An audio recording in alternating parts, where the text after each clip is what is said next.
Hello guys, in this tutorial you will learn how you can remove or close your account permanently on X, formerly known as Twitter.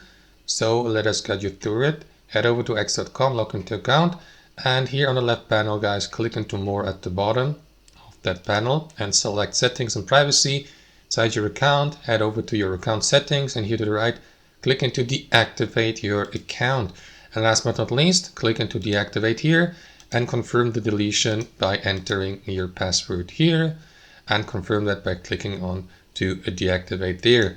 Bear in mind though guys that deactivating your account will also mean that your display name, your username, your handle, your public profile with all content and media you shared on your profile, all of that will disappear from X, formerly known as Twitter, be it on Android or mobile or in the web browser version. So guys, that's basically it. That's how you close your account permanently on X. Thanks for watching, and I'll see you next time.